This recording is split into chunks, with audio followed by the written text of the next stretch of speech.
Before I get started on this video, good old-fashioned hook 'em. Welcome back to my Texas too early prediction. And before I get started in this video, I want to take a second and just applaud the University of Texas, the entire football staff, being able to retain all of the talent they have retained, being able to only have one person enter the transfer portal when you have all of that talent should be applauded a million times over. So shout out to this Texas Longhorn football program. Amazing job on retaining people, keeping them interested in the University of Texas and everything we have going on. Next year, I'm looking at the schedule. I'm looking at all the things that we have going on, and there's so many things that I want to talk about in regards to the schedule next year. There's also a nugget that I want to drop that I bet nobody is paying attention to when it comes to the Texas quarterback position, because we have Arch Manning. Everyone is so excited and we're ready to go. And we're like, this is what's going to happen. This is what's going to happen with Texas. I'm going to give you a couple of things and a little bit of information that you didn't know you needed to know, so that when you're looking at this Texas team and when you're looking at this Texas schedule, it might help or hurt you in the things that you're thinking or the things that you're assuming. So let me get to the other side of this video and talk about my too early Texas prediction when it comes to this schedule.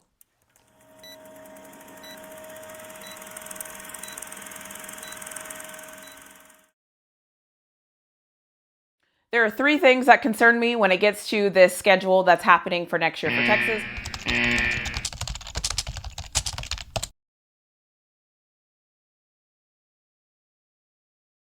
The first thing is going to be the offensive line turnover. This is going to be the first year where we're going to have a completely new offensive line in probably the last 2 or 3 years. So Sark is going to have his work cut out for him. Secondly, this is going to be the second season in a row where we will have probably lost 10 plus starters. So if you're looking at our team and you're starting to see like who is this and who is that, we're going to have a lot of new players start for the University of Texas. So that is something that I'm going to be thinking about as well. The third thing I'm going to be thinking about when I look at this schedule is we do not have a single home game in the month of October. That is a little bit concerning to me, because that means we're going to be on the road for an entire month playing some really tough games. Oklahoma, we play in that stretch. Florida, we play in that stretch. So that is a little concerning to me when we have a quarterback that is just now starting. The other thing that is concerning to me that a lot of people don't know and a lot of people don't think about is since 2009, Texas has not had a quarterback that has played every single game. Since 2009, the last person that played every single game in a Texas football season was Colt McCoy. So why I'm saying that is, if Arch Manning, something happens to him, he rolls an ankle or whatever happens to him and he can't play a game, we are going to have to lean on our backup quarterback. And for those of you that don't know, our backup quarterback is Trey Owens, 6'5", 4-star recruit. Trey Owens, he'll be fine. He's not Arch Manning, I don't think, but he'll be fine. But just something to consider that in the past 16 seasons, Texas has not had a quarterback that has played in every single regular season game. So just something to consider there. The other thing is, and I brought my iPad for this to make sure that I don't misspeak or get anything wrong, the 2022 recruiting class that Texas had, there's still 6 people on this team from that 2022 recruiting class. Those 6 people, well, 5 people, because one of them is a kicker, are going to be starters on this Texas Longhorn football team this season. So that lets you know that we have 5 guys that have been with this program now for 3 years that are going to be integral parts of the season coming up. The other thing to consider and something to keep in mind is,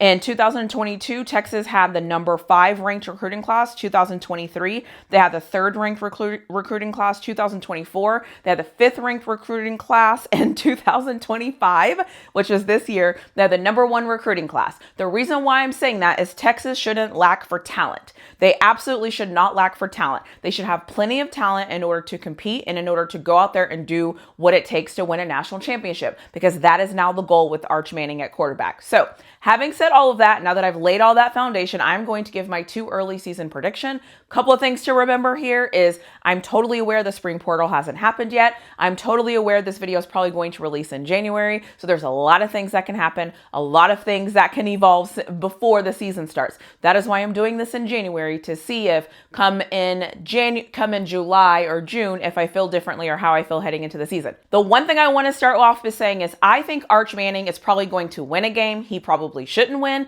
and he's probably going to lose a game that we don't think he's going to lose.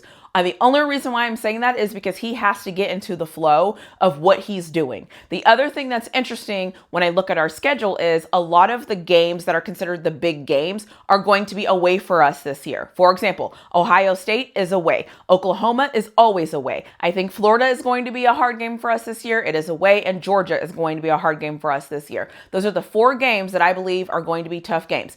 Obviously, Ohio State being the first game of the season, we're going to be facing the reigning national champion, like we played Michigan last year. We're playing Ohio State this coming up year. So we're going to have Ohio State on the road, first game of the season. Oklahoma, obviously, is always neutral playing field. And then obviously Florida and then Georgia. So those are the 4 games that I think that Texas has the potential to lose. Having said that, it would not shock me if Arch Manning loses a game that I'm not expecting him to lose, just because I feel like sometimes when you have a new guy, you don't know what he is and what he can't do. His boundaries will get pushed. We don't know how he's going to rise to the occasion. It wouldn't surprise me. So that is why for me, my too early record prediction, I'm going to do 10-2. And I'm going to say that we are going to lose to Florida and Georgia. And the reason why I picked Florida and Georgia is because we're going to play Florida in that stretch in October where we will have been on the road the entire time. So I think that is going to present a problem. I also picked Georgia because we're going to be playing Georgia off of a bye week, and we're going to be playing Georgia away.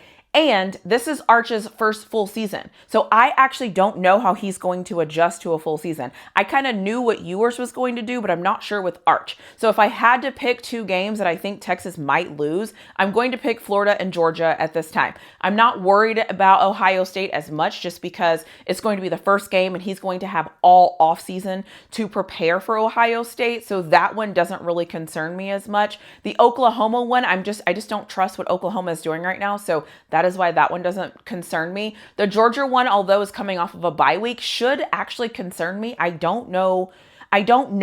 Something about it just doesn't surprise me. It doesn't shock me yet. But again, I needed to pick 2 games because for some reason I think Arch is going to go 10-2. I just feel that way. I could be way off here, but this is my too early prediction. So for as of right now, I am thinking that Texas is going to go 10-2 next year. Would not surprise me if they were in the SEC championship. It also wouldn't surprise me if they went 11-1 like they did this year. The truth of the matter is all of this is going to kind of depend on Arch and Arch's development and where he's at and if he can win road games, because all of his tough games this year are going to be on the road. And that is something that I don't know if people are paying attention to when they look at the schedule. Is all of our harder games are going to be on the road. So that's the first thing. And the second thing is we haven't had a quarterback that has played every single game of the regular season since 2009. Since 2009. Think about what I'm saying here. So that's something that's going to concern me. So that is where I'm at, Texas being 10-2. I will be happy with 10-2 at this point. I am just happy of where we're at. And I'm just going to relish in the fact that we are a great football team. We are a great program. We are building. We are recruiting. People want to see us play. I believe we had some of the highest viewed games of the season this year. And so I am just going to enjoy where we're at. I'm going to enjoy this offseason, and I'm going to trust Sark a little bit because I know he can get talent. So we're not going to lack for talent. And I'm going to trust that Sark's obsession with football, he is going to work on the things that he needs to work on, and we're going to be better this year. I am going to end this video here. Let me know if I said something that you weren't thinking about, or if you think something differently, or you just haven't looked at this team. I will be honest and say the 2 things I'm really the very, very most concerned about is our running game and our offensive line. Those are the 2 things that I'm actually really worried about. Well, and Steve Sarkisian. And so we'll see how this season plays out. Is the offseason, I'm going to let it go. I'm going to let those guys get to work. I'm going to let them do what they do and fix their problems and assume that they know their problems and I don't need to rant about them. But I would love to just know what you think in the comment section below. And as always, I will see you in my next video. Hook 'em.